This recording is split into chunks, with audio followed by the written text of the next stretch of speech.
Let's get an update on the investigation. We now talk to Philippine National Police spokesperson, Police Brigadier General Ildebrandi Usana. Good morning, sir. Thanks for taking our call. Good morning, ma'am. Thank you for having me.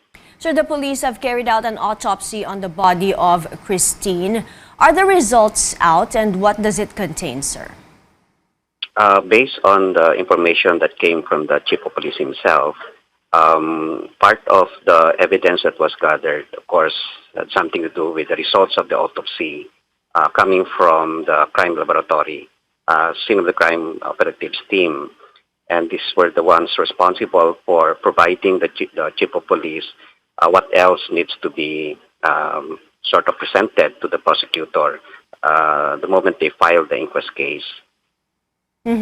Sir, what can you say about the autopsy report that was released to the media by the family of one of those who were in the party with Christine? Ito po, I can mention na po na kasi nasa TV na po, yung si Claire de la Fuente po, yung anak niya, andun po sa party. He was one of those who found Christine in the bathtub.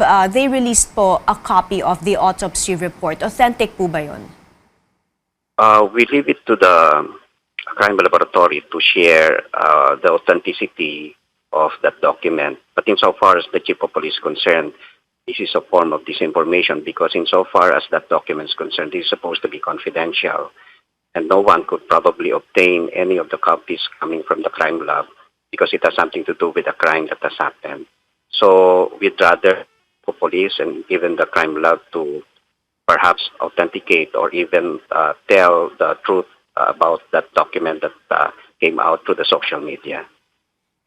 Sir, the family though is requesting for another autopsy saying na baka may nag-trigger po ng aneurysm ni Christine like the alleged assault or if there are drugs placed in her drink. Your reaction to this, sir? All conceivable idea as regards the nature of the case itself, all the surrounding facts, all the things that probably may have been obtained by the police will be considered.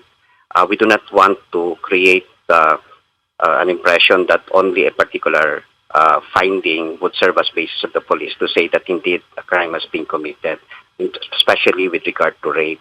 So we'd rather that the family probably might also think that there is a need for them to get another expert's opinion by having another autopsy and all that. That's their right.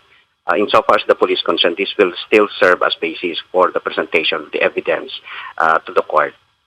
Sir, meron na po bang toxicology report? Yes, ma'am, that's right.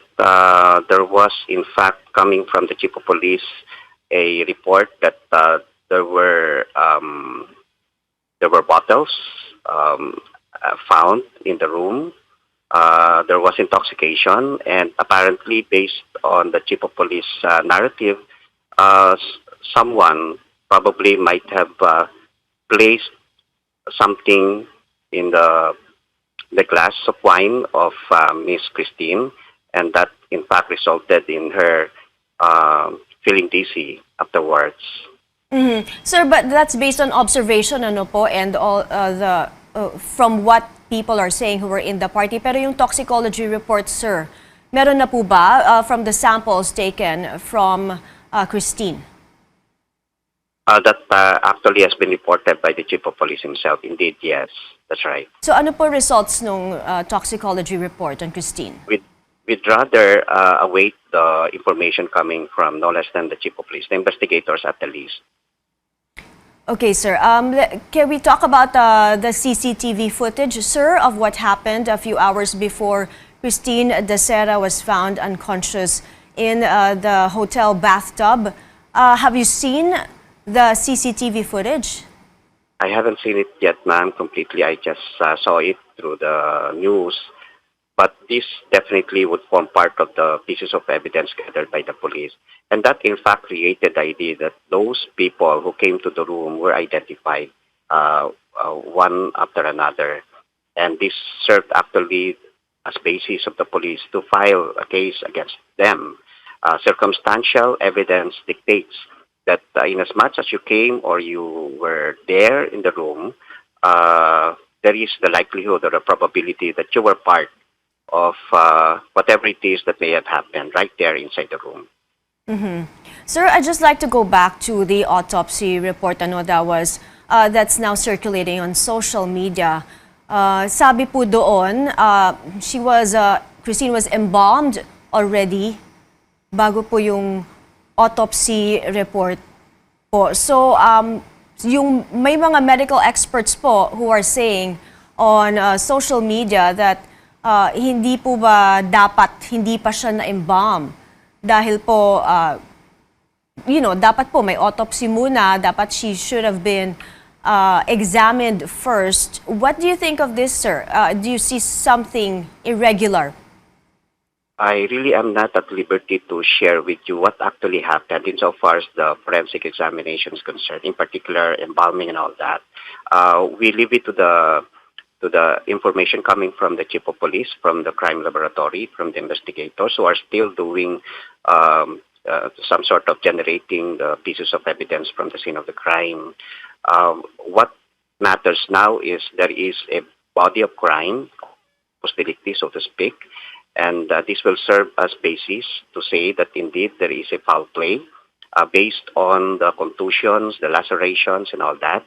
Although some would say that this may have been a result of the drunkenness coming from the lady, but all these will have to be considered. But at the end of the day, because there were people there and somebody died, then they just have to be considered as suspects. So, sir, what is the status of the case now? Because an earlier statement by the Makati PNP said the case is now closed or the case is now solved. Ano po ang status ngayon? It is solved because the persons or the suspects have already been identified. Some, in fact, were arrested. I guess there were 3. And the case has actually been filed with the prosecutor. The evidence was presented, so this is considered solved. But this has not been closed yet. Of course, it will take quite a time for us to consider a case that is closed on the basis of the proceedings that will happen in court. So only the case has already been solved, but not yet closed.